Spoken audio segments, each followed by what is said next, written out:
Welcome to the Battlefield Show. I'm your host, Sage Goodwin, and as always, I'm joined by Sammy Boy. How you doing, man? I'm doing very well, man. We've got a lot to talk about today, and I think you and I are both very excited about this one. Very excited. Today, we're talking about the next season of Battlefield, Season 4 teases, and Year 2 content. Yes, Year 2 content. So, let's jump right in. We have some words that we need to eat. Yep.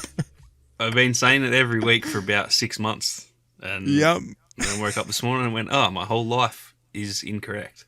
Hey, but, man, I mean, I'm did happy. You bring the crow? Because it's time for us to eat it. I mean, I think we're both happy to eat our words in this yes. Scenario. It's one of the... I don't often like being wrong, but I'll gladly be wrong on this one. Very happy about it. I am very, very excited to say that Battlefield 2042 will be getting content after Season 4, which was something we've talked about on the podcast for months and months. I think it may be close to a year on the show that we've talked about it. Yeah, I honestly think really since... Not quite since the launch, because I think we were kind of waiting to see if it would turn around. But I would say pretty much since Season 1. I think we both just said Season 4 will be the end of it. And we were very, very wrong on that. What I will say, it's worded weirdly. I'm not sure if... Yes. I'm not 100% sure yet. And this is probably just me having a bit of PTSD from DICE that... I don't know if it's a whole year. Are we getting Season 8, for example? I don't know that. Mm-hmm. And I'm just going to wait and see. But we know for a fact we're getting content after Season 4. So that alone, even if it was just Season 5, that's more than I thought. I never thought I would see that. So that's something I wanted to bring up is, so they didn't actually say Season 5. They said there will be Year 2 content. There will be content after Season 4. Which I think is, it's quite terrifying, honestly. When DICE says something that they can wiggle out of so easily as... That's a good We brought more Portal content. See you guys later. Yep. Peace out, yo. That's the thing that kind of concerns me about it, is that they said they will bring content after Season 4. They didn't say it's going to be the next season. They didn't say anything like that, but they did. I mean, in the video, they kind of hyped it up quite a bit that, hey, we're in, what is it? Pre-development? Pre-something? I think they said pre-development for content after Season 4. I think that's what they said. And they showed a clip that looked very much like Battlefield 4. Yeah, it's... I got very much Battlefield 4 vibes from that whole layout of, all these troops on this very, urban-looking landscape with a lot of explosions and, or the after effects of explosions. Yeah, I saw a lot of discussion about this on Twitter this morning, and I think it was Lossy had, a thread where he pretty much, which was what I was thinking too, he pretty much said... Maybe I'm looking into it too much, but they haven't really said Year 2. They haven't said, we're getting another year of support. Some of the devs someone have made been, the point. That's the thing. Calling it, though. Yeah. They say it's going to be Year 2 content. Yeah, but I don't know what that means. Year 2 on the way, ? Or something. So then it's okay, some people are saying Year 2, which for me personally, the way I take Year 2 means an extra year. Because, if we get an extra week into Year 2 and then they cancel it, that's not Year 2. That's Year 1.1. That's not quite the same. But someone did make a very good point. I'm not sure who it was, but they said essentially this could be a way that they're sort of saying we are potentially going to do another year.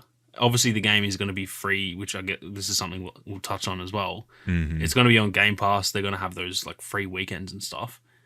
We're going to see how it goes. If the game picks up a lot of popularity, because it is now in a pretty decent state, maybe it goes really well.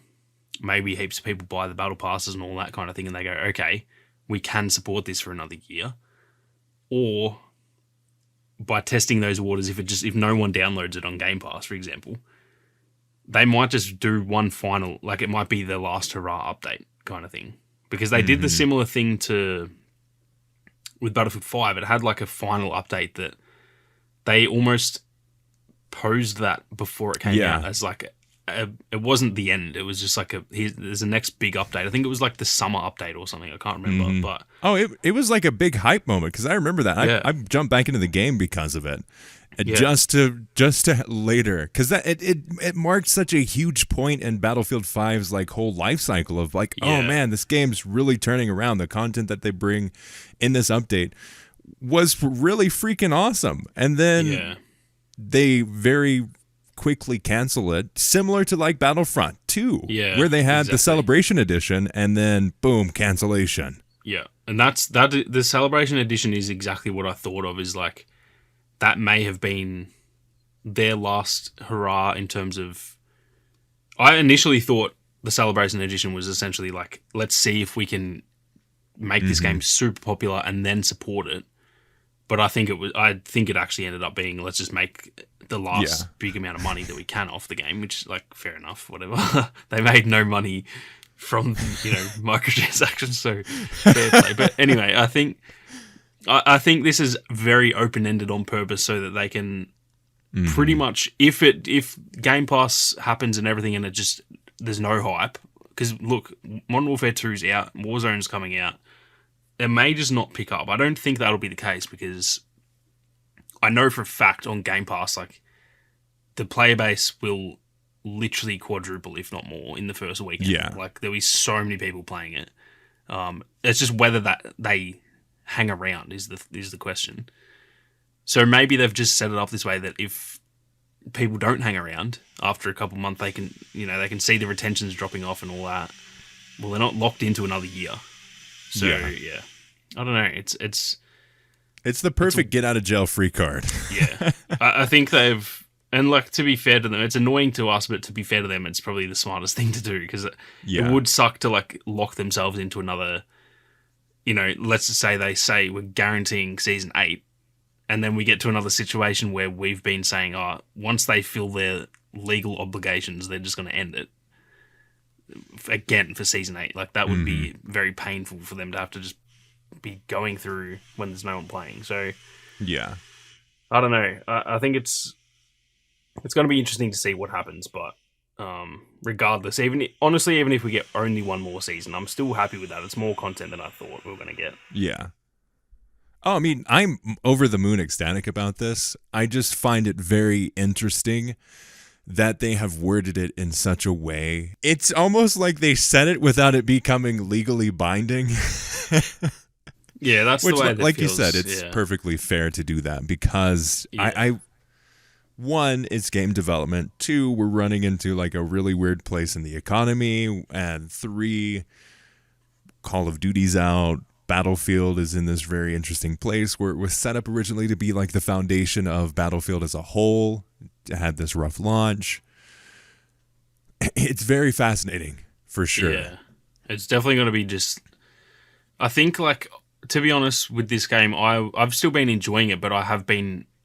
For me, it is kind of like coming to the end. I've just been thinking we're only...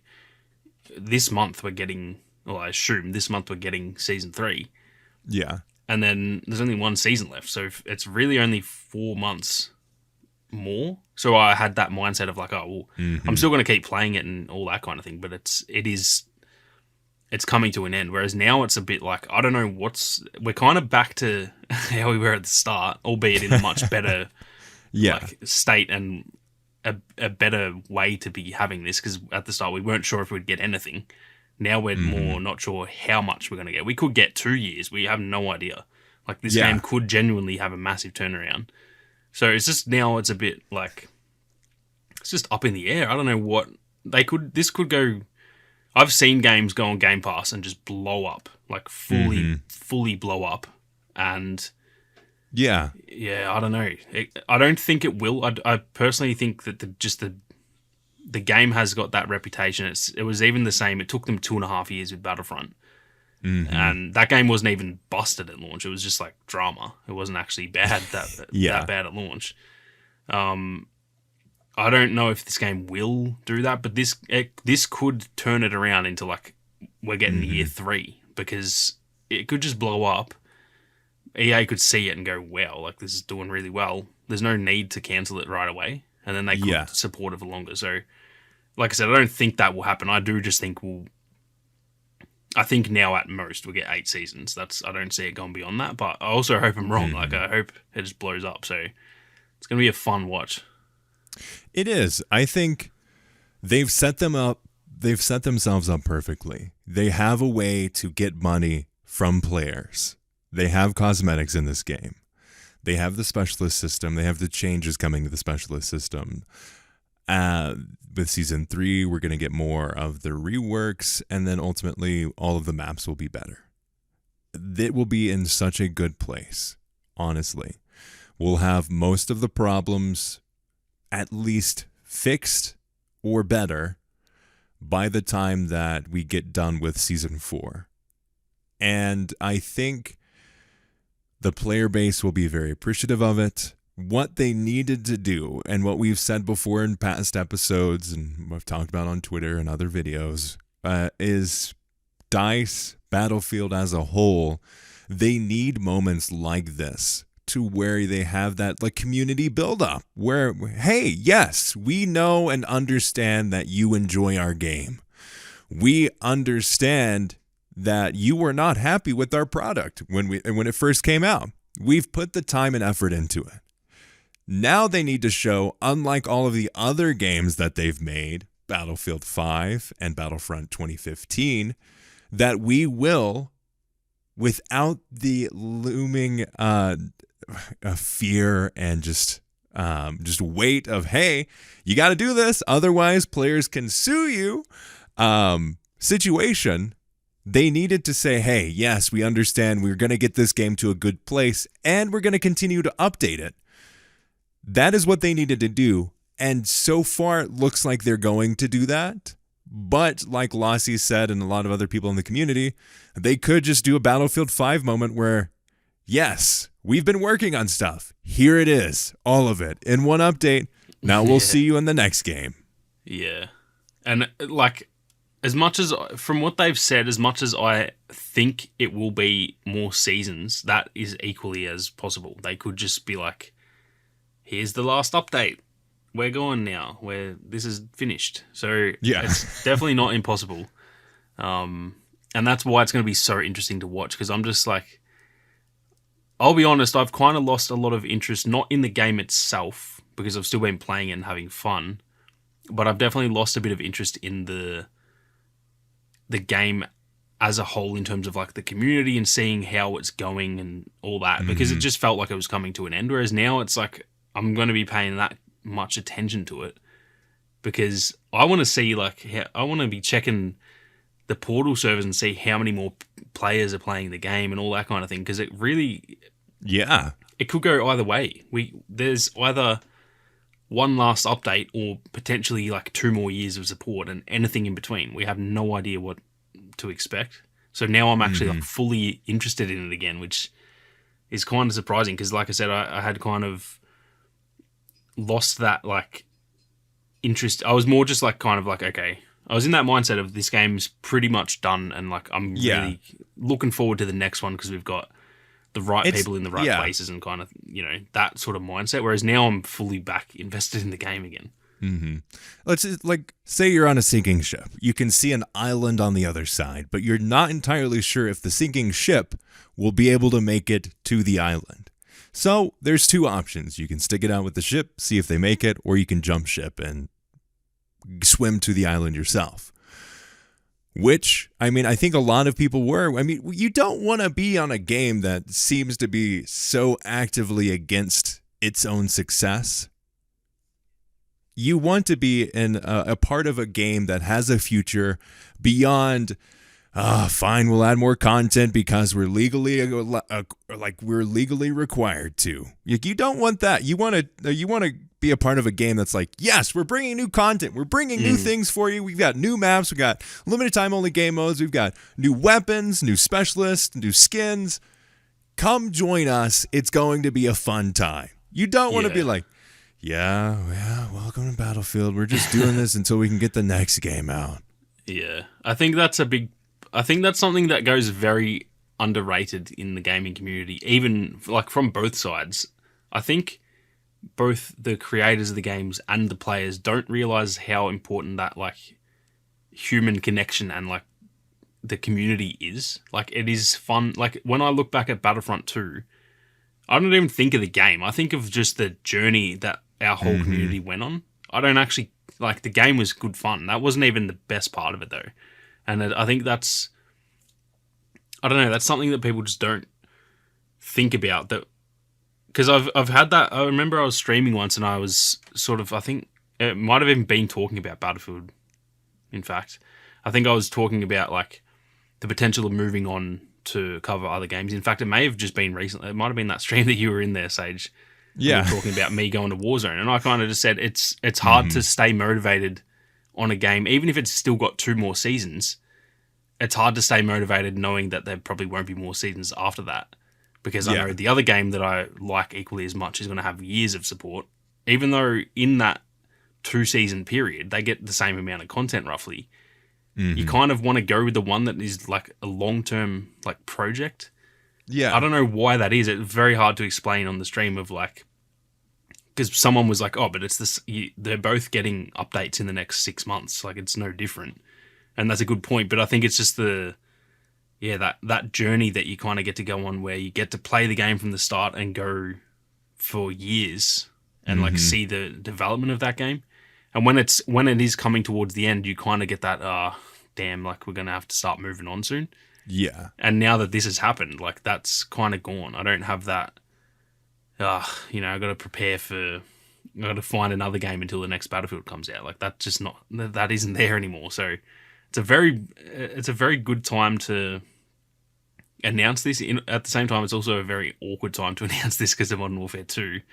Yeah. It's like, I feel like some of this is, some people in the community may actually be like, oh, it's too late. Like, I thought it was ending. I've started playing this other game and now I don't care anymore. So it's a bit of an awkward time just to announce this. But yeah, I think for the broader Battlefield community, this is like such a good thing to know that we just have a bit more like coming, that we can sort of hang on to the game a bit longer. Because I think a lot of people are in the same boat as me, where it's just like, coming towards the end of the game, you just lose interest in it. It's not because the game all of a sudden sucks or something. It's just, you kind of know what's coming and it's just not as fun.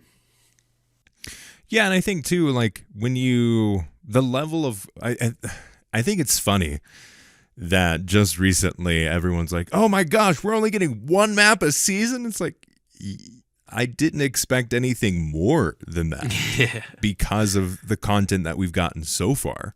Did I want more? Heck yes. I want, every time they have an update, I want like monthly new maps. That'd be great. Or something like similar. Like, that would be fantastic. Did I expect that? No. And then they updated their like website to officially say, yeah, no, we're not getting, it's going to be 1 map a season, 1 specialist, which is actually more information than we knew before, honestly. Yeah. I did find that weird. Twitter just like randomly had this day where everyone's like, what? They're only doing 1 map per season. I was like, have you played Where it? you been, buddy? Yeah. We are 6 months into that. This is not new information. Like, that is. Yeah. Why do you think we've only been getting 1 map a season? Yeah. Us two heading into season 2, mate. We didn't even know if we'll get we didn't even think there was a map. Yeah. So we're like, it's just odd. I like you said, I agree. I understand that people are, why is there not more maps? Because I think we all think that. All the other games have had more, so like, it is weird. I do still think it's weird, like, why are we getting so little? But we've had literally 6 months to accept that, so it's just... Yeah, I don't know. I've known my fate for months.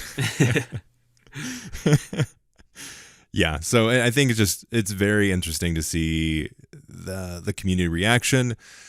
I want more content. I really I have been enjoying the level of content that we've been getting. I want more of it, but hey, we're getting something. We are getting maps, which is more than we knew before. Because, like you said, we didn't even know we were going to get we didn't think that we were going to get a map with season 2. Yeah, at all. it was 2 weeks before the update went live. We had it was nearly a whole episode dedicated to like, are we going to get another map?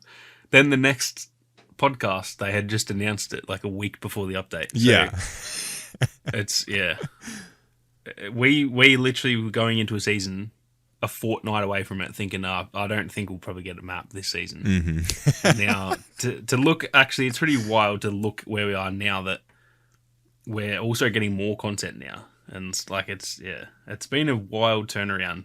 And I do hope they keep going with it, man, because like I think we talked about this last week, that we have been on that journey with Battlefront 2, and we know it's possible. It's very rare. That's not something that happens often, but it's also the same company. So it's like they surely should look at that and just go, Andrew Wilson says, they've done it before.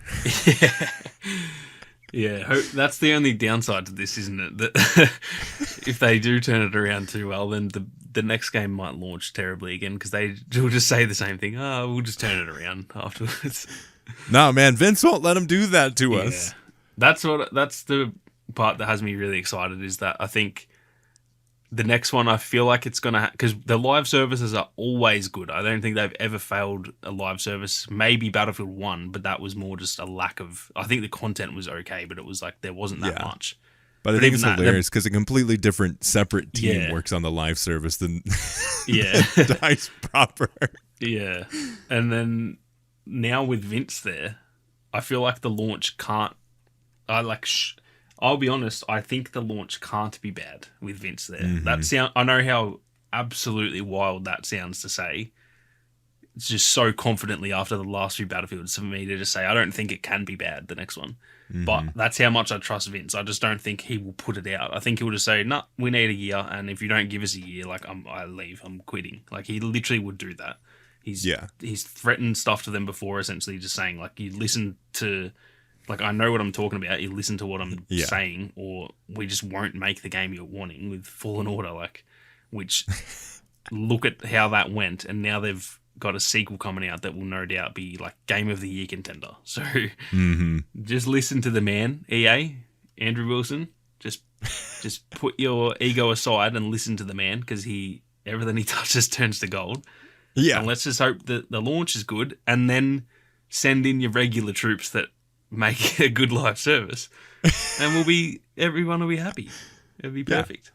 We'll be seeing Kumbaya by the fire instead of, oh crap, are they going to bring down Battlefield again?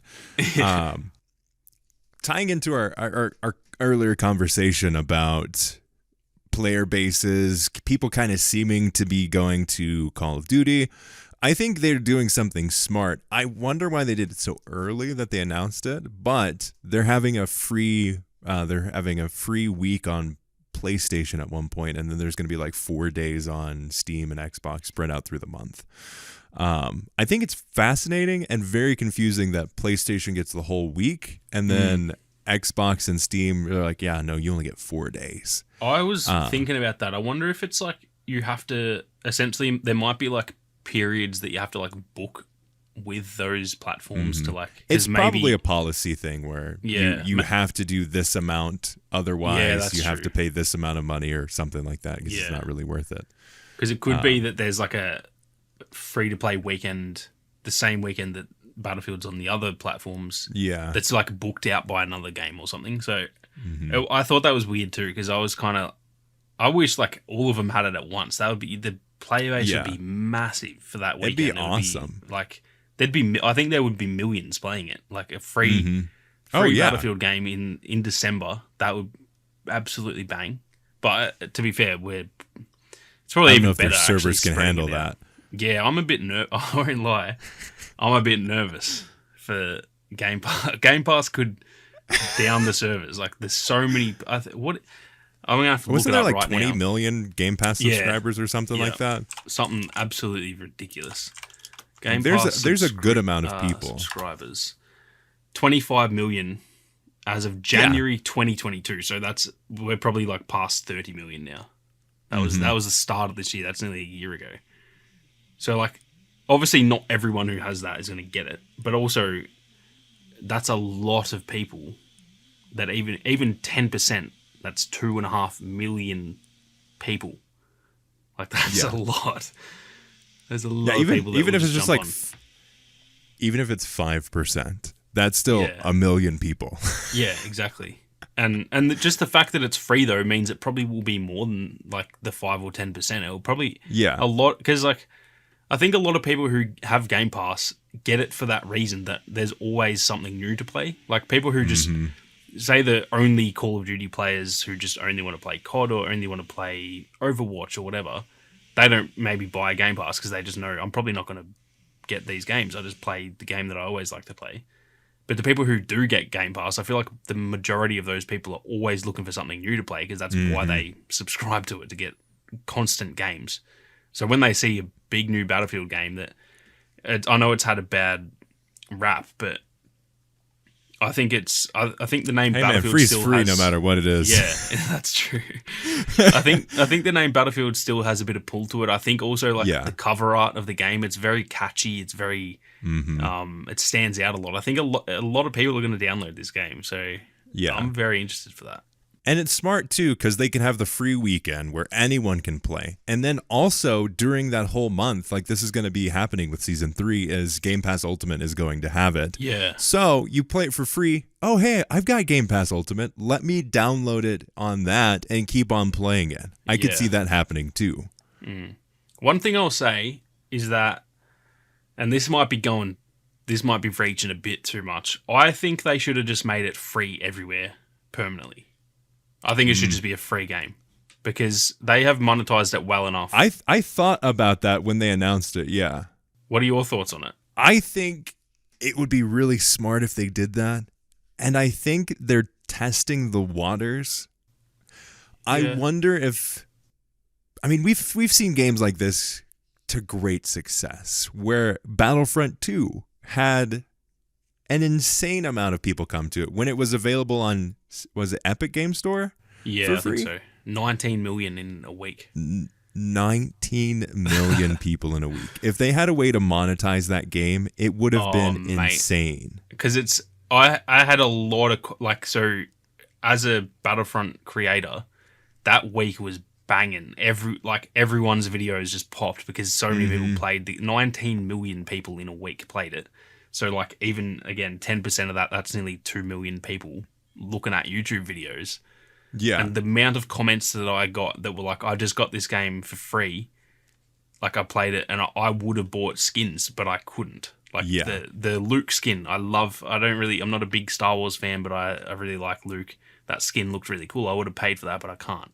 So, we've seen it before, and I do think Star Wars and the turnaround that Battlefront had as well, specifically, probably that was a lot more than what this game has done, and just Star Wars has a bigger pull than Battlefield. But they could have done something similar. Like they could have said, "Hey, on Epic Game Store or Steam or wherever," or I hate this so much because like it was at early to middle of 2020 when they canceled Battlefront 2, and then previously they had released the Celebration Edition. I think it was in December or something like that. So it's like, oh, hey, man, bright future ahead for Battlefront 2. This could totally set up something for like a next season and a whole rework. And then they canceled it. And then it was released free on Steam. And then like 2 weeks later, it was free on PlayStation Plus for the month. And then like it got added to EA Play regular. And it's like, you could have... if you time this and like properly monetize your game, you could have like made bank. So I think they're similar. They could have done something similar with Battlefield, but I don't think there's the right people in it. And I don't know if they're quite prepared for that level of people to, one, join the game. And then two, if they enjoy the game, they will be wanting an even greater amount of content and consistency with that content. And I don't think they're quite prepared or have the dedication to add that for Battlefield 2042. Yeah, that's a good point. I think no matter what you could get 100 million new players, and I personally don't think that the content is coming thick and fast enough that it will hold people until the next game. I do think this will be I don't want to say flash in the pan, because I think a lot of people will stick around, but like, I do think a lot of people will download it and play it for like a week, and then that's it. Because that's just how, like, that would happen with any game, to be fair. But for example, a game like Warzone, it didn't happen because people played it and were like, wow, that's really fun. And then they kept playing it. I don't think this game quite has that pull to it yet, just because it's not. Its live service isn't quite there. Yeah. It's not made for quick growth and keeping that growth. It's made for the regular Battlefield fan who is just going to get it, play it. They'll probably consistently play it. Like, it's for the hardcore fans. Yeah. And it's not for the regular average player who is going to be expecting something like Apex, where like every month you have something big going on, or something like Call of Duty, where every month you've got something going on, or Warzone, or whatever. Like, all of the other games constantly have things going on, and with Battlefield, it's like, hey, there's something to play. And then it's like, well, 3 months later, hey, there's something to play. Yeah. That's the thing that I think, like, that's why I'm still a little bit, like, it's almost a little bit bittersweet in a way, all this announcement, because I do think that the year 2 content will just be the same, and so that's not bad. I haven't played these seasons and been like, this sucks, like, there's not enough. Yeah, no. I have definitely felt it's a bit dry at times, but usually at each update, it's like 2 to 3 weeks of that month I'm really having fun, and then there's usually like a week, maybe 2, depending on the content, where I'm a bit like, I'll just play it like on the weekends kind of thing. Mm-hmm. And yeah, I just feel like that's, from me, like a pretty hardcore player. The casual player will probably feel the same. So it's kind of like there'll just be these big moments once every month, because they do like the monthly updates. But I think the start of the season is always the big one. That's where it's like people want the new map and the new battle pass and stuff. Yeah, and like in the mid-season ones, it's more just like the reworked maps, which are cool. The extra vault weapons are cool and stuff. Like, they're not bad content. It's just not. It doesn't have that draw. It's like, I've already played. When they add manifest, I've already played it. It's not. It's cool to see it, but it's like not. Yeah, it's not a new, like, brand new thing. I get to play a brand new map. So that's the downside to this, is that we're going to get a lot of new players and a lot of hype around the community, but I do unfortunately still think that in 6 months it probably will still die down a little bit, just because the way the live service is going. Mm-hmm. And there was a lot of discussion on Twitter and elsewhere around that front of, now, a lot of people are like, hey man, if this is how live service is going to go in Battlefield, just freaking make me pay for a DLC drop or a premium pass, whatever. We're way past that, but it is a fair criticism of, this sucks. Like, the level of content that we're getting versus what we had before, it just doesn't quite add up. But speaking of the map reworks, we're what are we in, like 35 minutes into recording this, and we still haven't gotten to all of the content. Like, there was a lot here today, and they condensed that into a 6-minute video, and there was like a lot. Like, this is probably the biggest. Is this not the biggest announcement we've probably had ever for this game? I'd say an actionable, quickly feasible announcement, because I think the stuff around like Vince Zampella and all the changes around Battlefield that's true. will ultimately be bigger for the whole franchise, but this is bigger for this game, and I think this is the biggest news that we've gotten for the game since the announcement of the game. Yeah, legit. It's massive. Like, I think it hasn't really sunk in, I don't think, with the whole community. I've seen a lot of like excitement, but it's not. Yeah, I think for me too, it hasn't really sunk in, like, oh man, we're getting more content. It still hasn't fully hit me that we're getting all that. So yeah. So I want to first talk about the map reworks. We're getting Manifest and we're getting Breakaway. And I think, one, I want to start with Manifest, because that's the That's the map that I have the most issues with.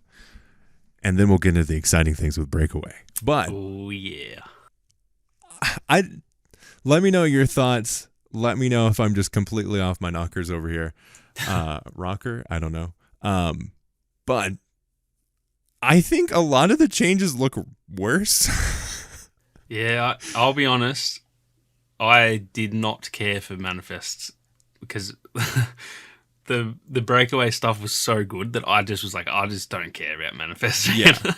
I just don't care. It already sucks. I don't think it's going to get better. And breakaway looked so good that I was just like, I just don't care. Just put it. If you want to fix that, go for your life. I don't care. It's so weird because a lot of the changes that they made it look more clean. And I was like, I mean, Manifest, I think, captured the tone of Battlefield 2042 probably the best out of all of them. Like, it's a dark, like, very gritty. It has more storage containers than all of the additions combined. I thought it worked quite well. I like the new layout. I think that's a much better layout of things. Mm-hmm. But when they're like, we've also worked to improve the visibility that you experience on this map, ensuring that our players' play spaces are better lit. It's like, no, stop it. And sight lines are improved when you're scanning for memories. No, don't do that. Yeah, it's a weird one. It looked, I know what you mean. It looked very, it didn't look that different either for me. It was a bit like, more just visual changes. It was more like with the lighting, how they said that they're going to work on visibility. They said that a lot of the areas are going to be lit better and stuff. I'm okay with that. But yeah, it didn't feel, other than the layout, it didn't feel like that much change with it. But then also, I think a lot of areas do work well. A lot of it was the spawn points and all that kind of thing, that it's just a very weirdly laid out map. So hopefully that kind of fixes a lot of that. It's just weird, like, a half circle almost.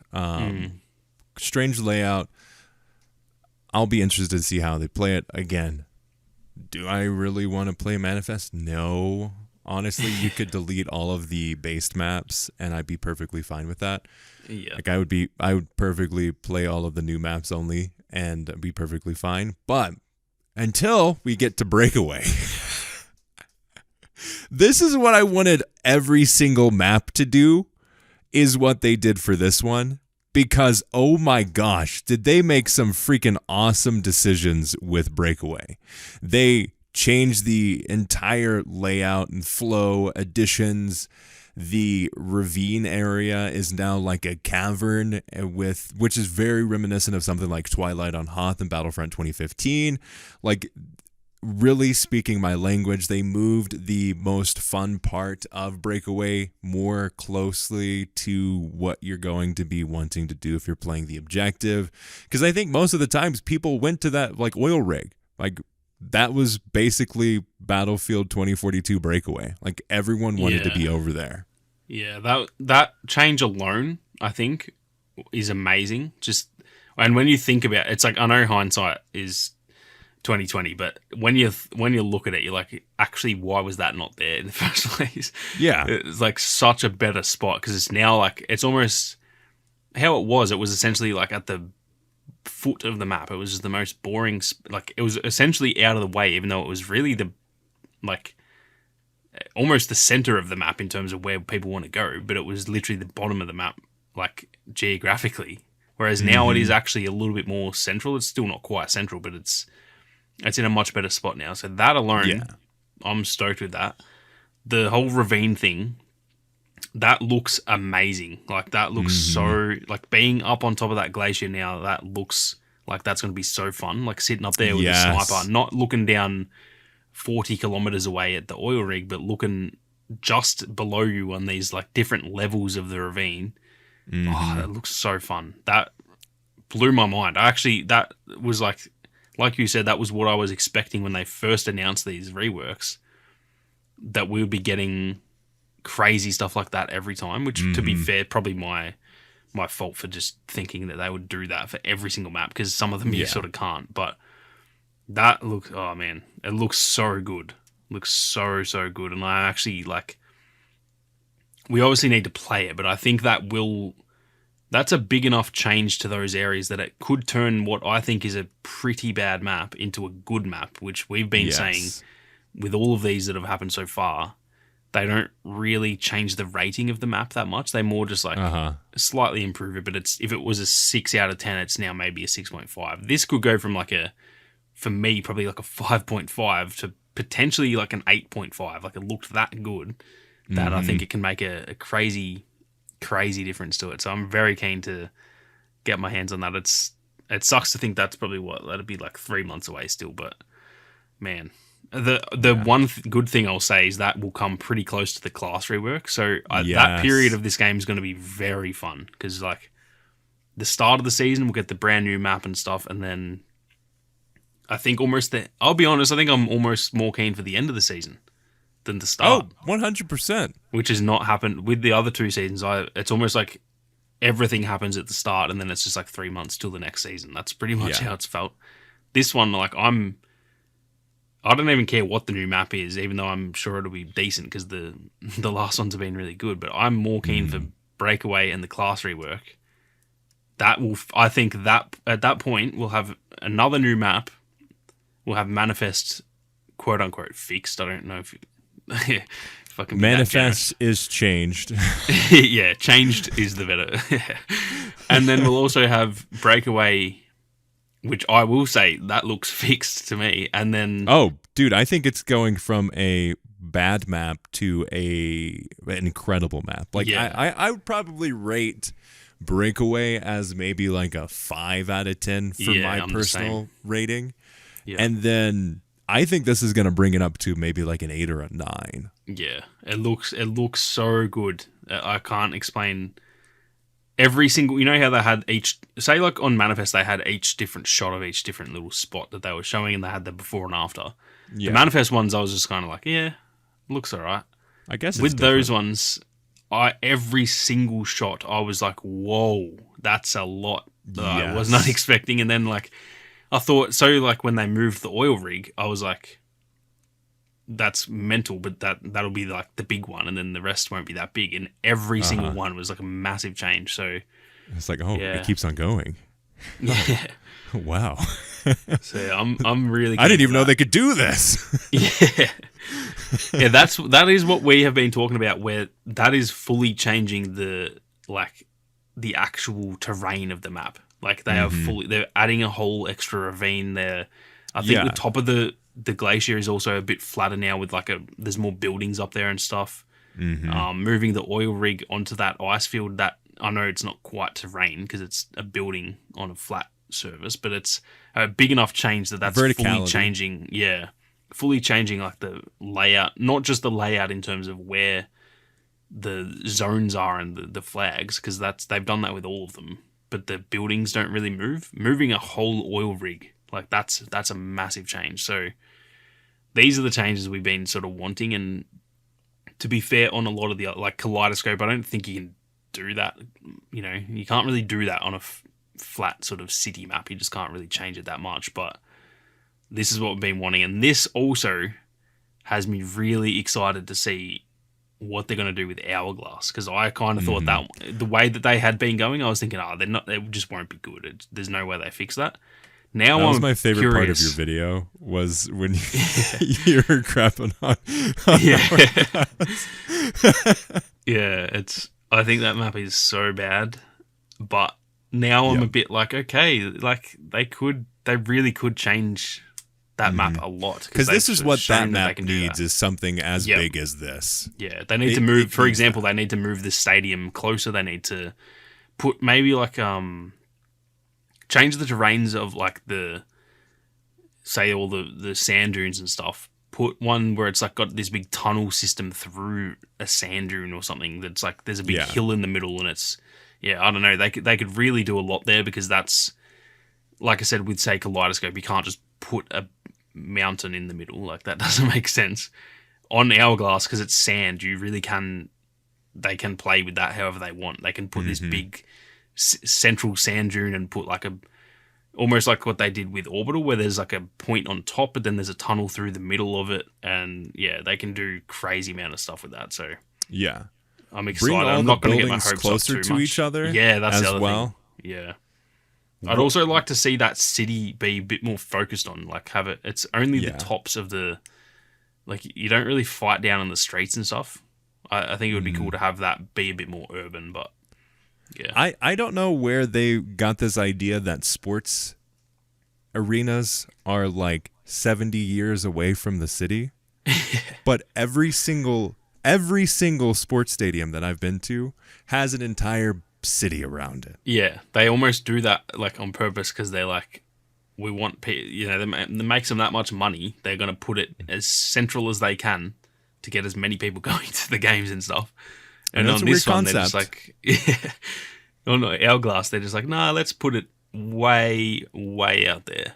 I don't know how they do things in Sweden, but everywhere else that they have sports, it's in the city. Yeah, it almost should be like directly next to the buildings. Like that. It should be. I mean, literally, as I go up to Denver and Colorado, like you pass you pass the big football stadium that is directly across the highway from downtown, and where like there's the football stadium, and then like across the highway is the aquarium. And then you go into downtown Denver and you have the baseball stadium that is next to these gigantic skyscrapers all around it. Yeah. That's what I want to see with this. Yeah. And then like that would also change the gameplay so much, because imagine being able to jump, like I know Sundance can do it now, but imagine with anyone being able to jump from the buildings and parachute into the stadium. And also imagine if I think this stadium is a little bit underutilized. The actual, because it has like, some where good, the pitch like, would be, there's nothing there. And I think it's a cool concept that it's half buried. I think that's actually really cool, but it'd be cool to have the actual like playing area, whatever. I'm not sure what it was meant to be, a soccer stadium or whatever, but whatever that is. Like I know when Warzone had that, they had a genuine like a soccer pitch in the middle. It was like a military base, and it was like that was so fun to play on. So I think they could do so much with Hourglass. I hope they take it. Really, I hope that's the last one we get. I hope they really take their time with it.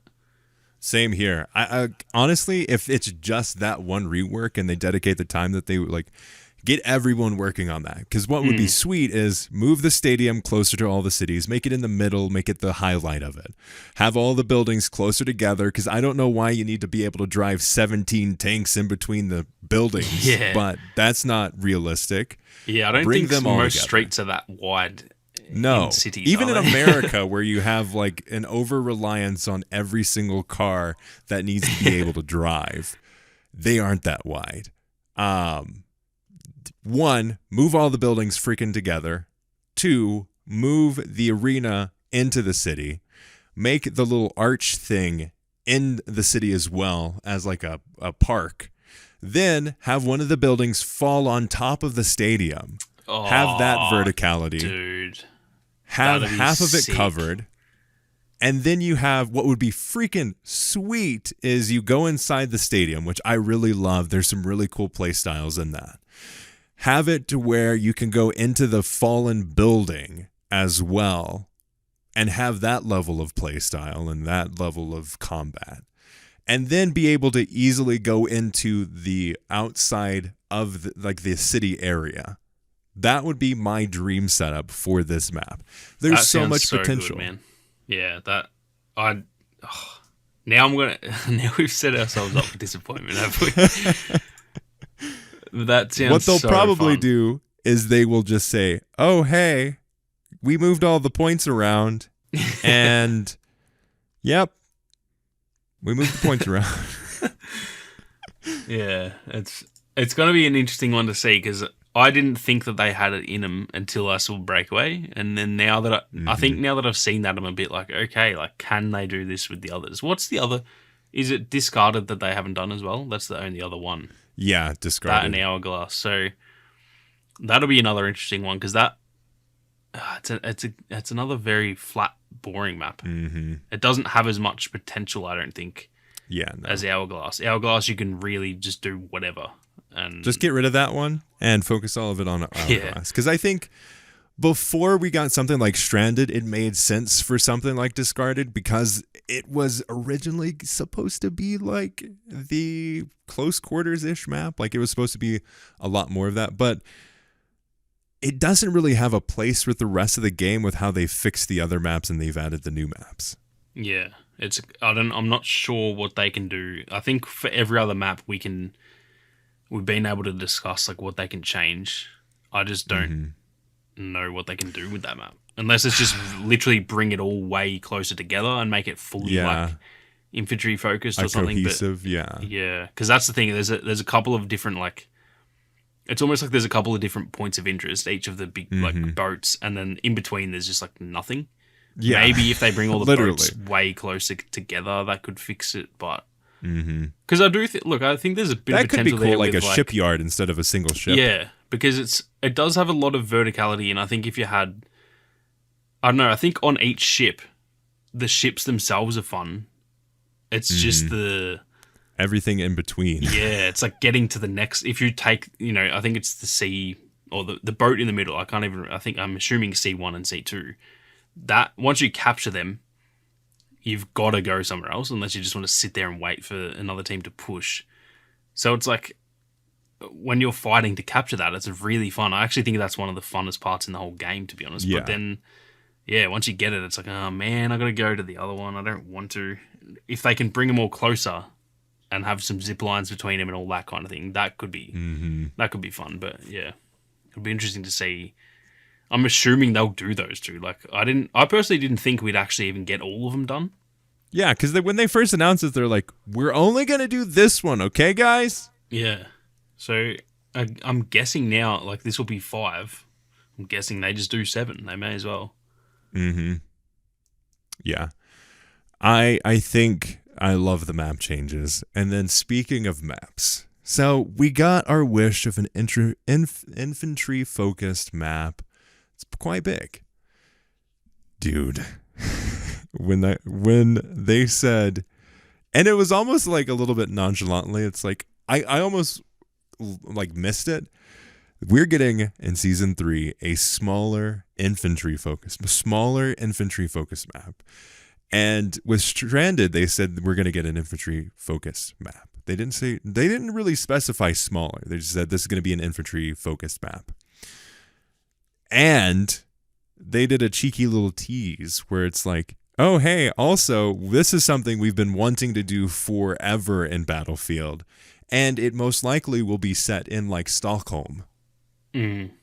That is very exciting. I hope you and I have both been saying for that long, I want an urban map. I want a city-based map. Imagine a genuine, like a Stockholm map. And also, I've only just thought, how sick would it be if the DICE office is actually in it? I would love that so much. So good. I would do anything for that. Yes. And I think the level of like fun that they'll have doing that and the level of just pure understanding, because I think a lot of these maps really suffer from one having a real life counterpart to pull from or not really necessarily because it was developed mostly through COVID. They didn't have the availability to go do something like they did in the Battlefront games where they went to these locations, or Battlefield 1 where they actually went to these huge locations, took a bunch of pictures, used photogrammetry. This is basically we're going to open the sandbox, flat plane, just start throwing stuff on it. I hope that they literally just look out their window and say, let's build this city. And just obviously it doesn't have to be to scale because I'm sure that wouldn't play well. It's not designed for Battlefield. But I think that's what would make it so fun. Yeah, true. It would. Look, I would actually love it if it was a genuine, like, obviously not the whole city of Stockholm, but like a section of maybe just like where their office is, for example. All around the DICE studio. Yeah, and that inside would be so sick. That would be oh man, that would be the fun. Imagine having like their office as an actual genuine playable area where it's not just a building in the background. Sweet. It's like the central point of what do game developers do when the whole world is like turned upside down? Like what does that look like? I want to see that. I doubt that they'd be able to do this, but it would be cool to have like a nod to the stormtroopers that they have in the hallways. Like have a white armored someone if you can't get clear the rights. Like that would be freaking sweet and such a fun. Just imagine the Easter eggs that only the developers will notice. Yeah, they could like put that many things in their office that they would, and like, dude, imagine, you know how they've got that, like, it's like a collage thing of all the Battlefront art that people send them. Yeah. That would imagine be so that in the game. Sweet. I would lose. I think I would actually cry if I went and saw that in the game. I think I would actually break down in tears. Like, that would be such a sick nod to just all their games, because even though that's like Battlefront stuff, it's like it's a whole DICE thing. I thought, oh man, that would be so good. I hope that because they did very much. They were very. They literally showed the studio. The way that they said it. First, I was like, oh, it'll be a Sweden map, but the fact that they showed the office, because they did actually. I don't know if you noticed, they showed like a battlefield like textured map before. And it had the outline of Sweden. I'm assuming it was Sweden. I don't know what Sweden looks like, to be honest. But they just circled this part of the map, and then they said about Stockholm. So it was like, whatever. That obviously is Sweden. I thought it was just going to be like a Sweden-based map. So it could still be just... Because I know Sweden has a lot of like countrysides and stuff. Yeah. It could just be like that. But the fact that they showed the Stockholm office, yeah... I really, really want it to be an urban map. Whether it has the office or not, I just want to, like, think back to the Battlefield 3 and 4 maps. I'm thinking of, like, Cyan Crossing from Battlefield 3. Like, such a, just genuine a city. Like, you're fighting in a city. There's no big, tall buildings, and then it's flat around it. Even like to an extent, Siege of Shanghai was a little bit like that. There was exactly kind of that main building, and then that was really it. There wasn't that many like other buildings you could get into and stuff. I want like a full-on city building that's just small. It doesn't need to be, all that big. Even a map like Rotterdam, something like that, but based on Stockholm, would be so good. Yeah, I would love this so much. Make it look like I could get a coffee over here. But also, I can't wait because I have to repatriate myself. Yeah, I want this so badly. I mean, we've been saying forever we want an urban map. We want something that is a clear tie-in to a cityscape. Not like Hourglass, but a real location, not this like idyllic world where you can drive 7 tanks in between the streets and it doesn't look like people ever lived here. Because what they did with that was I swear they just looked at because there's a lot of like aerial pictures of Qatar, and they've just looked at it and gone, oh, there's lots of tall buildings, let's just put them wherever. They haven't actually and obviously because it was made during COVID, they couldn't go to Qatar and like research it, so fair enough, but I don't want just a bunch of buildings put on a flat plane. I want it to just be genuinely how any city is. Like that's how the games used to have their city maps, and for some reason in this game it's just not. I don't know, they don't play like the same with Kaleidoscope. They're all the buildings are far apart. They're just like kind of just all skyscrapers too, and then there's just roads in between them. There's really nothing there. Yeah. I want some put a river through the middle of it with a couple of bridges going across it, and put a park in the middle, and I don't know, they could do so much with it. So it won't be long. Like, it won't be long till we hear that. It'll probably be next week or the week after. Yeah. Season 2, Season 3 should be launching within, let me look at the calendar, the 22nd or the 29th, I would say, going by their previous dates. That's a Tuesday. So if it is the 22nd, then, next week we should hear about it.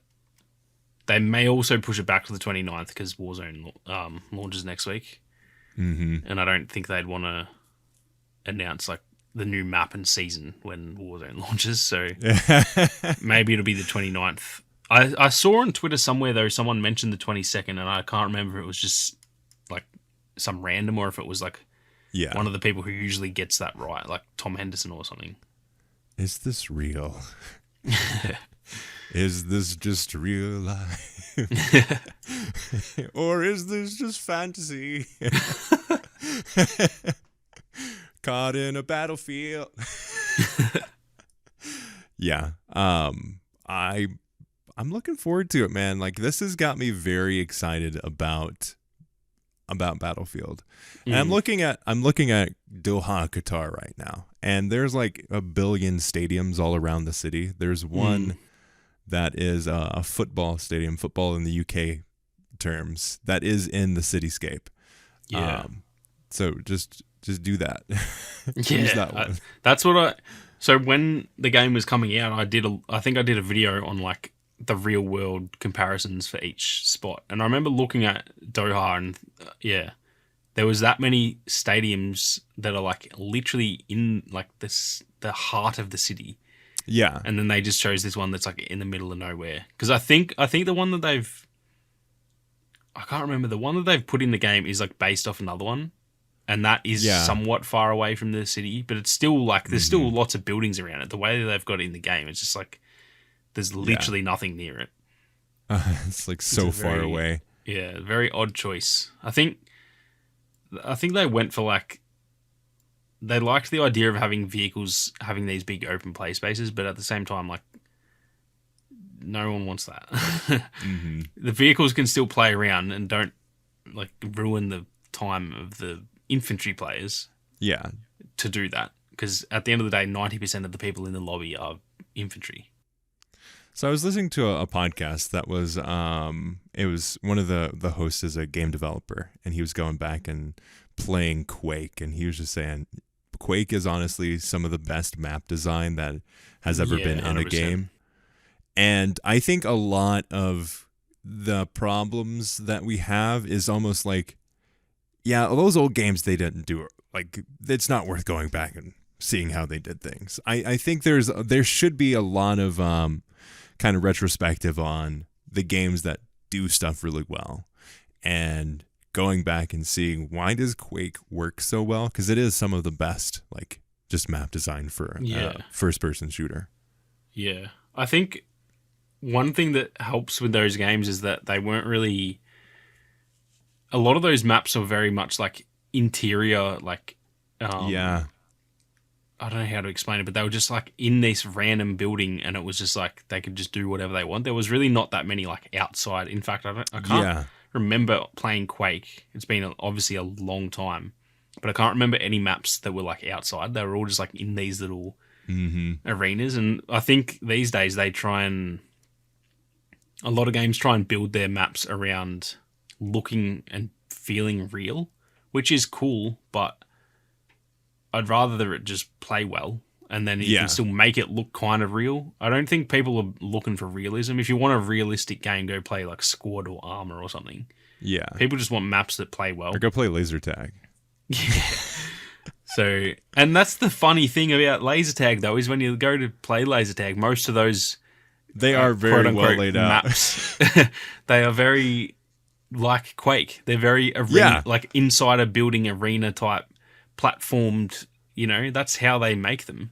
It obviously works if they do it not only in Quake but like in laser tag and stuff. Like, it obviously works well. So it'd be cool to see a fully interior map like that in Battlefield, where it's like maybe inside one of these big skyscrapers or whatever. Yeah, and that's the other thing, that central building on Kaleidoscope. That's what I was hoping that would be, something like that, where it's like imagine just putting like a laser tag type layout. Obviously it wouldn't make sense or it could make sense in the city. It could be literally just a laser tag place, but that would be so fun. Yeah, like having something like that would change that map completely, because that central building is just boring. It's just like a stairs and a couple hallways. So I think that's the issue that games have these days with their map design, is that give us some like really fun interior play spaces. I think outside maps are always fun, especially in Battlefield, like more so than COD, because they don't really have like, they're all outside, but they're all in these like, there's fences around it all and stuff like that. Battlefield's very open, so have that still, but have parts of the map that are like that, because I don't know, those those old maps, I remember playing like Unreal Tournament as well, which is essentially the same Yes. thing as Quake. Like those maps were just so good back then. Even like the early Halo maps, they were a lot of them were outside, but they were a bit more like that, arena.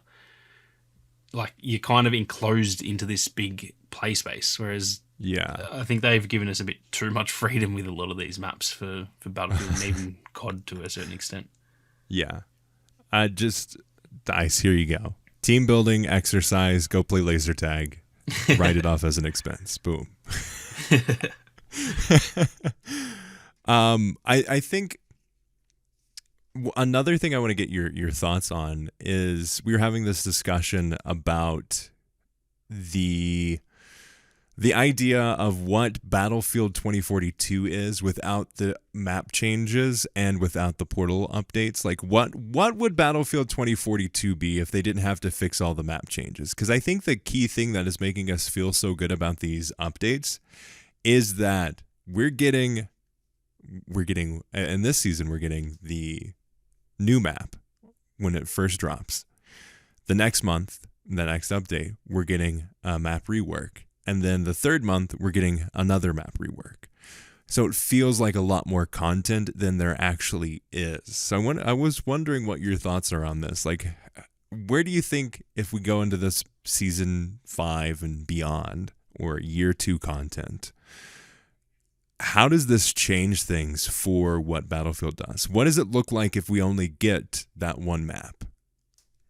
Yeah, it's a good question, because I was thinking about that this morning, that this could, once they get all the reworks out of the way, for example, maybe that means we get more maps per season, or maybe it makes it feel way more bland because, we're not getting that extra content. Because I'm not sure they can put out 2 maps a season. I don't think they can do that. So it's a really good question, because it could kind of go either way. I think it will lean more towards it feeling a bit bland, but like I said, they could then, all the people who are working on these reworks could then be like shuffled over to producing new content instead of fixing the old stuff. And therefore we might get, even if it's just like an extra portal map or something, they don't have to. Yes. Because they did mention more portal content, but again, they've said that before. So it's just. Yeah, they've kind of said that since the start. And I think we got a couple of weapons, and that's. I don't think we've actually gotten much, have we? We've gotten like 7. I think we got 7 guns in Portal like a few months back, and that was it. We haven't got a map. I don't think we've got a single map. So it's no maps. All of the maps have been available in the main game. But let's see here. Season 3 will bring with it a new specialist, all new battle pass, brand new hardware, and a new event. Experiences and more with Battlefield Portal, alongside more improvements, fixes, and quality of life enhancements with each and every update. New event, experiences, and more with Battlefield Portal. So they don't necessarily call it out, but they don't exclude it. Yeah. It's weird what's happened with Portal, but it's going to be a very interesting thing to see. I hadn't really thought of that in terms of what you said, that it could make it feel kind of dry, because if we're not getting all this extra stuff, it may just be the map at the start of the season, the new battle pass, and then they start reworking the reworks. Yeah, I don't know. We're going back to Kaleidoscope again. It's gonna be very like odd to see how they handle that, because the hopeful thing is that these people now can go and work on new content, so maybe we can get 2 maps a season or something, but I just don't think we can. Unless they're all very small. Like I would love them to just focus on really like genuinely small maps that are, I mean, compared to like a COD map, they're obviously still big, but for Battlefield, like a small Battlefield map, look at like I don't know, Provence and that Almage encampment in Battlefield 5. Those were small and chaotic, and both of those combined are probably the same size as like what we now consider a small map. So if you make a small map now, for example, say like a map the size of Kaleidoscope, if they were going to make another map that size, I'd rather them split it into 2. and make Yeah. 2 different maps. Same here. Because I don't care how small they are. Subway. I think I think you can still make maybe like 128 player conquest. That obviously might be an issue, but I think 64 players, we've seen that in the past. That still works with those small maps. It just makes it more chaotic, and it's.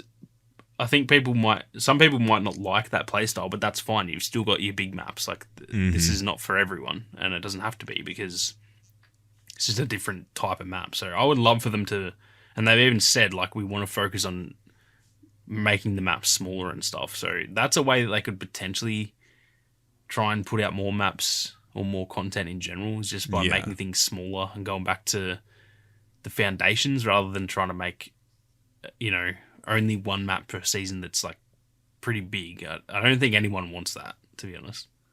Mm-hmm. Yeah. I don't think we need more big maps. We need more of those smaller maps because I think we've gotten enough big maps, because even the small big maps are still quite large. Yeah. And I would like to see stuff like, honestly, we had 64 player total and on really, really small maps, and it worked perfectly fine. I think they've lost that with how big they've gotten. So I think there's definitely some great opportunities there for some really fun experiences in Battlefield with those small maps. I still want like our locker type map. I want that like urban small map, which we'll probably get with like the Stockholm map or whatever that ends up being. But stuff like that, I'd love to see a subway map, like we've gotten so many times before. And I think there's stuff there that they can totally do that I think works with Battlefield and still fits the theme of Battlefield 2042. Yeah, 100%. I think that's the way that they should try and go about it, because like you said, it could end up the other way where we're getting year 2 and weirdly enough it's less content. Like that kind of shouldn't. When they announce like a second year, it almost feels like they're committing and they're going to do better. But we could actually kind of go backwards in what we're getting. So, yeah. I hope they haven't just committed in terms of like, yep, we're going to do more. I hope they've internally gone like, we are going to fully send it on this game and do our best to just make it the best game it can be. Eventually, it's obviously going to have to end. But by that point, hopefully it's done in Battlefront 2. And then the difference is that we will get a Battlefront 3 in this situation, because that's what everyone was crying for. I think most people, when Battlefront ended, if they had have said, this game's done, but we're going to be going to work on Battlefront 3, everyone would have been like, that's awesome. Thank you for that. We'll wait. But because there was no end in sight, that made that comeback very like painful in a way. Whereas in this case, if they can do that turnaround and then end it and say, yep, in a year, 18 months or whatever, we've got another one coming out, that's how they need to rebuild this franchise. So yeah, I hope that's what they do. I hope they fully commit to it, not just like, yeah, we're just going to put a couple extra seasons and that's it. Like, that would be still better. I'm not going to complain about that. If we just get what we're getting now for 2 more seasons instead of 4, I'll still take that. That's still more content than I thought. But it'll still be a little bit disappointing. I'll be like, oh, come on, guys. You could have done more than that. So it's going to be interesting to see what they do. I think that's a good point. I think with the game, we know that there's going to be another release of the game. Or not this game, but there will be another game.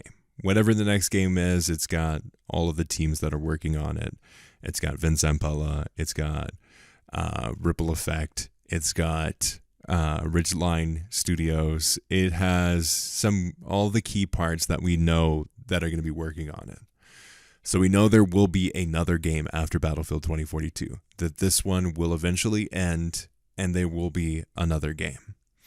But what I think, or I hope, is that the next game is going to be longer or further away than we originally expect a Battlefield game to come out after one has already released.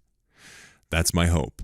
But they need to keep people invested in this game, and the best way to do that is more new content. Yeah, they have to, if they're going to delay the game, which I think you and I both are very, very for, and put it back to. I don't want to see that till like 2025, 2026. That would be my ideal time for the next Battlefield. Yeah. But you can't just then end this at season 4 and be like, all right, we'll see you in 4 years. Like that's at that point, that is giving the franchise time to die because people will genuinely forget. Like in 4 years without a single game, that's maybe for single player games, for example. God of War came out in 2018 and now the new one's out now 4 years later, but that's a bit different. It's single player. Multiplayer games, they need to be pretty constant. And the best way to do that, if you're going to push the game back, you can also push the live service to be essentially extended for this game. And that's like, I don't know how many times you and I have had to say this, that's the best way they can do it, is just go delay the next game.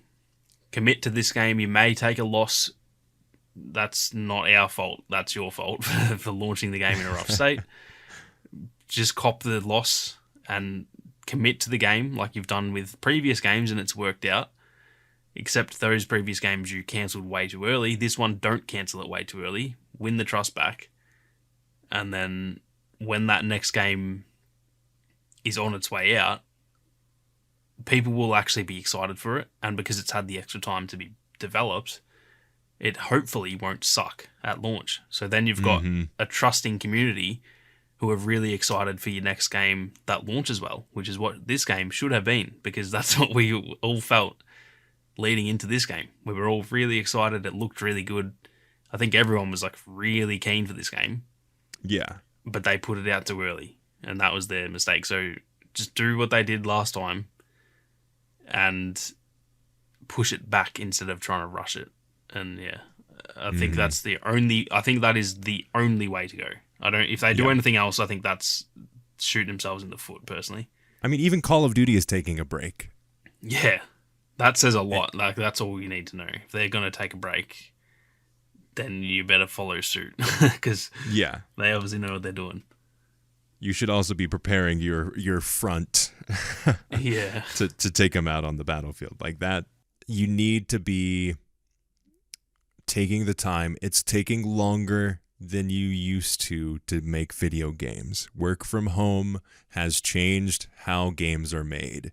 You can't have as quick of a turnaround in many aspects of it. I think it definitely works in certain aspects of game development, but I think as a whole, it is changing, probably for the better for workers, how games are made and what you draw the line at. What does it look like to make a game now is very different than any other Battlefield game. And I think there's a lot there that they need to be aware of. And I hope that they do take the time, but they still continue to keep Battlefield 2042 as the touch point for all of the fans to be like, yeah, okay, Battlefield, we are committed to this franchise, as we've seen with the hiring, as with all of the different decisions that they're making with the next game. But hey, you guys are all sticking with us. We need to keep Battlefield in the mind's eye of popular culture. And we need to continue to refine our skills and get the feedback. Because this is the perfect opportunity to basically make this game the beta, figure out what your players want, implement that into this game and the next one. Yeah, that's why I think it would be a great thing for them to make it free, because you can get a lot of people in there, just really find out what people want. And because it's free, people can't really complain. I don't think if a game's free and people are like fully whinging about it, like that's then actually turned onto the player. It's just like, just don't play it, mate. You didn't pay money. Just stop playing it. Mm-hmm. So you can actually get genuine feedback, and it gets rid of a lot of that like drama because it's free. I just feel like it removes so much pressure. Yeah. And I don't think they're going to make that much money from game sales anyway. The money can be made in the Battle Pass. So the only exception being is if we'll obviously see when there's that free like PlayStation week, they may have a huge spike in sales. So maybe I'm completely wrong, but I personally am not sure there will be, unless it's on sale maybe. But if it's full price, I don't think that many people will buy it. Yeah. And just make it free, like you said. Turn this into like the beta for the next game, get a lot of feedback, and then put all of that into the next game. I think that's the way to do it. Mm-hmm. I mean, they mention it so many times in this update video in the 6 minutes. They're like, thanks to your feedback, you've made this game what it is now. It's like, yes, if you like consulted your player base before you released the game, it's almost I think like they you'd have a this much big better group situation. Of creators that have been playing the game for like 15 years that they didn't talk to about the game. It's pretty mental. I don't know who you're talking about, man. They obviously don't have a good enough community of influencers or game players. Otherwise, they totally would have reached out to them. Yeah, you'd think so. You would definitely think so. And that actually sounds like salty from me. I don't care if I'm not involved. I want you to use Jack Frags and those boys. Get them in. Get their opinions because they know what they're talking about. Mm-hmm. It's so like that. Still to this day frustrates me because it's like, and it sounds so salty. Like I'm saying, oh, I didn't get invited. I don't care if I'm not there. I just want them to use those people and get the feedback because it's not like Jack Frags and Westy just like speak for the whole community, but they have just got such large followings that they get so much feedback themselves. They probably get borderline more feedback about the game than the developers do because they've got a constant community that they're talking to every day when they stream and play. Like they know as much about the games as the developers do. Not from the development standpoint, but from the playing standpoint. They play it. They definitely, like Jack Frags knows more about Battlefield, for example, as a player than I guarantee pretty much any developer. Because I guarantee the likes of him and probably all of us, to be honest, play more than them. It's not like they don't play. But we're out here grinding, like playing every day and stuff. Ask us for our opinions because that's... Mm-hmm. I think they're like I think a lot of these companies are a bit afraid to ask because it makes you look... Like, I understand that too because I don't like asking for help. It makes you look and feel a bit like you're not good enough at what you're doing, for example. Every time you get help with something, it's better. It's so simple. Just ask, what do you guys want? And that's what I love about Marcus Leto. He's literally just tweeting, what kind of maps do you guys like in Battlefield? What type of stories do you like? He's just fully asking people what they want. And do you like what this? It should and be. Everyone's like, no, okay. Yeah, okay, thanks for that. I won't put it in the game. Fixed. Awesome. Like, it's so simple. So, yeah, that still annoys me that they didn't make the most of that before this launch because it could have saved so much. Like, I think a lot of the creators would have said, nah, you've got to delay this game. Like, you've got to delay it. And that might have been They didn't even the extra play the bit of game, push. and they still said that. Yeah. Yeah. Exactly. So, yeah, that's something that I hope that they also try and make the most of moving forward. Even with this, like, with the content now, get people to test your maps out before and stuff. Because it does feel like they've gone... It feels like there's no, like, QA testing in games anymore. There used to be, like... I remember with Battlefront 2 with Geonosis, I remember all the game changers saying that there was, like, full-on QA testers there that aren't hired. They don't work for DICE. They just bring in, like, crazy amounts of people to test their game. And that obviously helps with the way that those things are being launched. Because when you look at Geonosis, I think there was a lot of stuff that they had to change from their initial, what they had designed. I think there were, for example, people at the start of that were sitting just at the back of the map sniping each other, and they had to, like, change the actual layout of the map because there's no way, like, they didn't think of that. That's kind of what I'm getting at. They just design a cool map because they're very good at developing things, but they don't understand it from the mind of just a player. They still play the game. They know what it's like to play games, but they're not just a player. We are just players, so we know how we all think, and that's what they need to make the most of. And like we've said before, if you are a game developer working on your own game, you will not play it like an average player will. Yeah. You won't notice things like an average player will. Yeah. And I think that is integral to game development. And it's integral in any type of creative work. That's why, you have if like you're working in graphic design, you have an idea and you're like, man, this is great. And then you submit it to the client, and the client's like, yeah, no, this is what I wasn't looking for. Or, oh, there's a typo there. You've read this 20 times. You're like, okay, I've looked at it. It's ready to go. You send it out for review, and there's a typo in the name. And you're like, how? I for the day job, I do content marketing, and I was working on a blog and everything like that. And then I saw this meme. It's like, the best way to catch all of the typos is you write the blog, you run it through spell checker, you read it out loud, you read it in your head, you read it to other people, you send it to a bunch of friends, and then you upload it to your platform. You click publish, and then you read it again, and you'll see all of your typos. Yeah. That's very true. That's how it is in any. Yeah, that's just, it'd be the exact same thing with gaming. Like there's so many things that they'd think of that they'd consciously. It's not like we're saying they're just lazy and they don't think about it. I'm sure they put so much time into thinking about all these things, and then you give it to a million people, and everyone thinks differently, and people find these exploits and stuff, and you go, "Oh, we did not think of that at all." Yeah. So yeah, that's always going to happen. Like, and that's why they need to get as many people testing their game early as they can, because I feel like every game that launches well, they generally tend to do that. I feel like I used to hear about it all the time, and now I haven't heard of like QA testing in so long. I haven't heard anyone speaking about that in any games out there. I don't know if it's just a thing that maybe with COVID, I guess that maybe like you couldn't do it for a while, so maybe that's why. But yeah, they need to bring that back. That's for sure. Yeah, or just up the level, because yeah, like you said, there's so many more bugs than there used to be. Yeah, and I think maybe in the level of like essential workers, I think there may have been some things done around that where QA testing was just not quite the priority as it once was, or as supportive as it needed to be. With I think it was Activision around during Warzone, there was something about I don't know if it was Treyarch or Infinity Ward that they had to lay off like heaps of their QA. Like QA testers was the first to go because they weren't.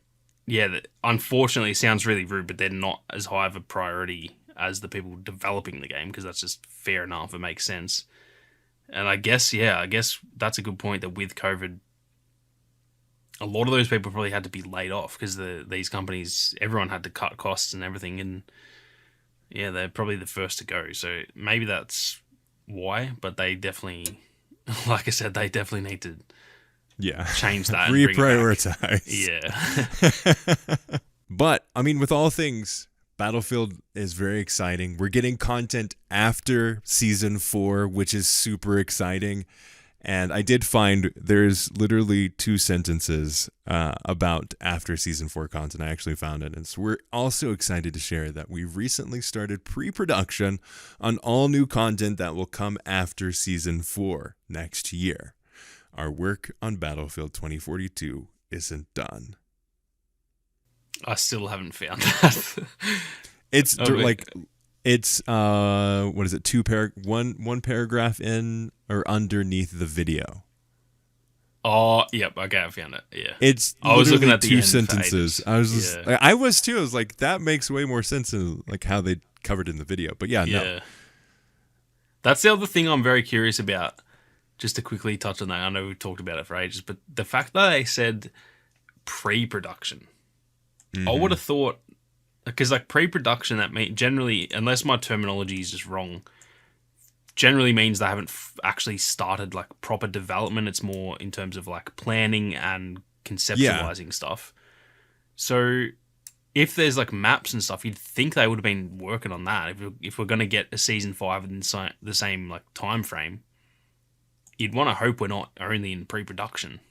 You know what I mean? Like I found that really weird, but also maybe they just don't take as long to make maps as they used to. I have no idea. Maybe it's a smaller map they've got planned or something. So yeah, I found that to be very, very interesting, the way that they work that.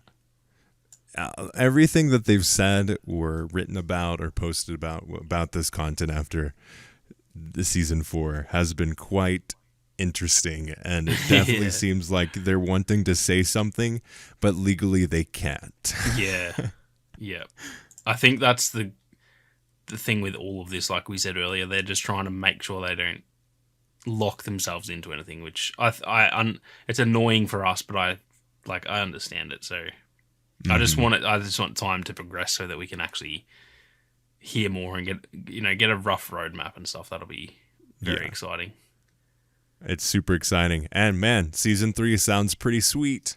Yeah, we're not far away now, so hopefully next week. I guess it'll be the week after because of Warzone, but hopefully next week we get some news on the map and all that kind of thing. Yeah. I didn't realize that Warzone was coming out next week, so I'm pumped about that too. Yeah, it's literally all I can think about at the moment.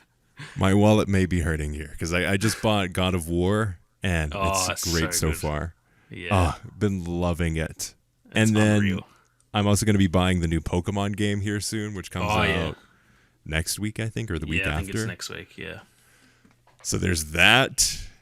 I'm going to just hope that Warzone will just satisfy me and I don't get tempted to buy the full game. Yeah.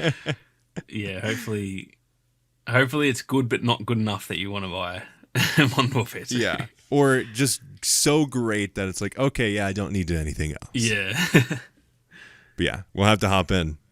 Oh, 100%. We'll have to get, I know me and Mark have got some games planned when it comes out, so we'll have to get you, me, and Mark to jump in and have a little squad up. That'll be good fun. Right? Get the band back together. 100%. Yeah, but I think with that, thank you all so much for this episode of The Battlefield Show.